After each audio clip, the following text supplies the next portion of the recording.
बिस्मिल्लाहिर्रहमानिर्रहीम। पुराने वक्तों में समंदर के किनारे एक गांव था जिसमें एक बूढ़ी औरत अपने 5 जवान बेटों के साथ रहा करती थी।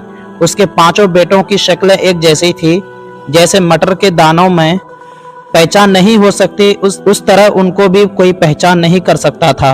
कौन सा भाई है, कुदरत ने उन्हें मुख्तलिफ खूबियों से नवाज रखा था। दूसरे भाई की गर्दन फौलाद जैसी थी। तीसरा भाई अपनी टांगें जितनी लंबी करनी चाहे कर सकता था। चौथा भाई आग की बेपनाह तपिश बर्दाश्त कर सकता था। पांचवी भाई में सलाहियत थी कि वो सांस लिए बगैर कई घंटे तक जिंदा रह सकता था। बड़ा भाई अकेला दरिया के किनारे जाता और बेशुमार मछलियां पकड़कर घर लाता, मछलियां फरोख्त करके दूसरा सामान ले आता। इस तरह सारे खानदान का वही पेट पालता था। ये सारे भाई अपनी ये खूबियां किसी को नहीं बताते थे ताकि लोग इन्हें अजीब ना समझे। सारे गांव के लोग बड़े भाई की खुशामद करते थे कि वो उनके बच्चों को भी वो तरीका बता दे जिससे वो इतनी ज्यादा मछलियां पकड़ लेता है। वो हमेशा उन्हें यह राज बताने से इनकार कर देता। एक दिन गांव वालों को जिद के आगे उसे हथियार डालना पड़े। उसने गांव के कई लड़कों को साथ लिया और दरिया की तरफ चल दिया ताकि वो उन्हें ढेर सारी मछलियां पकड़ने का तरीका समझाए। जब वो सब दरिया के किनारे पहुंचे तो बड़े भाई ने दरिया का पानी अपने मुंह में भर लिया। सिर्फ इतना पानी रह गया कि मछलियां तैर कर दूर ना जा सकें। फिर उसने लड़कों को इशारा करते हुए बताया कि वो जितनी चाहे मछलियां पकड़ लें। लड़के भाग के दरिया में उतर गए। लड़कों को दरिया की तह में बहुत खूबसूरत रंगों वाले घोंगे भी दिखाई दिए। वहां बहुत से खूबसूरत सिपियां और कीमती पत्थर भी पड़े हुए मिले। वो मछलियों की बजाय उन्हें इकट्ठा करने लगे। उन्होंने पत्थरों से अपनी झोलियां भर ली। जब कुछ देर हो गई तो बड़ा भाई पानी को मुंह में भरे हुए बहुत थक गया। उसने वो लड़कों को इशारा करने लगा कि वो जल्दी दरिया के किनारे वापस आ जाएं। लेकिन वो तो दरिया के उस खजाने को जमा करने में इतने मसरूफ थे कि उन्होंने बड़े भाई के इशारों की तरफ कोई तवज्जो नहीं दी और दरिया की सतह पर आगे ही आगे बढ़ते रहे। बड़ा भाई तंग आकर जोर जोर से हाथ हिलाने लगा, लेकिन फिर भी गांव के लड़कों ने जानबूझकर उसकी तरफ ना देखा। आखिर जब बड़े भाई को महसूस हुआ कि वो अब दरिया का पानी मुंह में नहीं संभाल सकता तो उसने सारा पानी वापस दरिया में उंडेल दिया। गांव के सारे लड़के अपनी लालच की वजह से दरिया में डूब गए। जब बड़ा भाई घर पहुंचा और उन लड़कों के माँ बाप ने उससे पूछा कि उनके बच्चों ने कितनी मछलियां पकड़ी हैं और वो कब घर आएंगे। बड़ा भाई बहुत अफसरदा था। उसने पड़ोसियों को सारा वाकया सुनाया और उन्हें यकीन दिलाने की कोशिश की कि उस अफसोसनाक वाकया में उसका कोई कसूर नहीं है। उसने सबको बताया कि किस किस तरह ने लड़कों की मन्नत की कि वो वापस आ जाएं, लेकिन उन्होंने उसका कहना नहीं माना। उसे मजबूरन पानी दरिया में दोबारा डालना पड़ा। वैसे भी वो इतना पानी कहीं और नहीं फेंक सकता था, लेकिन गांव वाले बहुत गुस्से में थे। उन्होंने उसकी बात पर यकीन नहीं किया। गांव वाले ने उसे पकड़ा और घसीटते हुए गांव के मुखिया के पास ले गए। मुखिया को सारी बात बताई तो उसने ये फैसला करते हुए बड़े भाई से कहा, तुम अपनी जिम्मेदारी पर लड़कों को साथ ले गए थे तो ये तुम्हारी ही जिम्मेदारी थी कि उन्हें वापस भी लाते, इसलिए सजा के तौर पर कल तुम्हारी गर्दन काटी जाएगी। यह सुनकर बड़े भाई ने मुखिया से दरख्वास्त की कि मरने से पहले वो एक दफा अपनी बूढ़ी माँ से मिलना चाहता है। तो उसने इजाजत दे दी और बड़ा भाई घर आया और आकर सारा मामला भाइयों को सुनाया।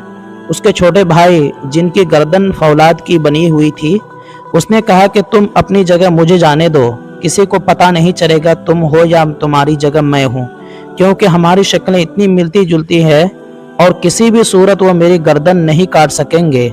अगले दिन छोटा भाई मुखिया की अदालत में गया और कहने लगा, जनाब बहुत शुक्रिया, आपने मुझे मेरी माँ से मिलने की इजाज़त दी, बस अब मरने के लिए तैयार हूँ। फिर छोटा भाई उस लकड़ी के टुकड़े के पास बैठ गया और अपनी गर्दन उस लकड़ी के टुकड़े पर रख ली। तब जल्लाद ने अपनी तेज धार तलवार से उसकी गर्दन पर वार किया, लेकिन तलवार उसकी गर्दन पर लगकर उचट गई।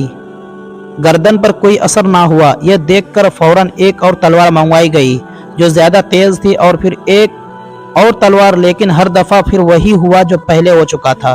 कोई तेज धार तलवार उसकी फौलादी गर्दन को नुकसान ना पहुंचा सकी, बल्कि उसकी धार कुंद हो गई। आखिर झुंझलाया हुआ जल्लाद उसे वापस मुखिया के पास ले गया और कहने लगा, मोहतरम, इसकी गर्दन काटना नामुमकिन है क्योंकि इसकी गर्दन फौलाद की तरह मजबूत है। मनसफ ने नया हुक्म सुनाया, कल इस शख्स को समुद्र में फेंक दिया जाए। यह फैसला छोटे भाई ने सुना। उसने कहा, जनाब, मैं आज माँ को अलविदा कर आया था, लेकिन क्योंकि मुझे कल समंदर में डूबा जाएगा तो मुझे दोबारा माँ को मिलने की इजाज़त दे दी जाए। मुखिया ने फिर उसे इजाज़त दे दी। भाई घर वापस आया और उन्होंने दोबारा मशवरा किया। यह सुनकर वो भाई जो अपनी मर्जी से अपनी टांगें लंबी कर सकता था, उसने कहा, सुबह मैं जाऊंगा। लिहाजा अगले दिन तीसरा भाई अदालत पहुंचा। किसी को भाइयों की तब्दीली का इल्म ना हो सका। मुखिया के हुक्म पर कुछ लोग उसे कश्ती में बिठाकर समंदर के बीच ले गए और उसे समंदर में फेंक दिया, लेकिन डूबने की बजाय तीसरे भाई ने अपनी टांगें इतनी लंबी कर ली कि वह समंदर की तह को छूने लगी। अब उसका सर पानी से बाहर था।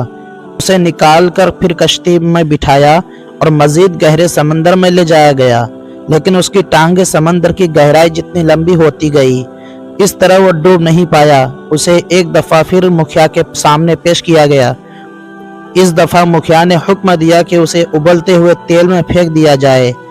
एक बड़ी डेग में तेल डालकर उसे गर्म किया जाने लगा तो उसने एक दफा फिर मुखिया से पूछा कि क्या वो अपनी माँ को मिलकर बता सकता है कि वो अपनी अभी जिंदा है।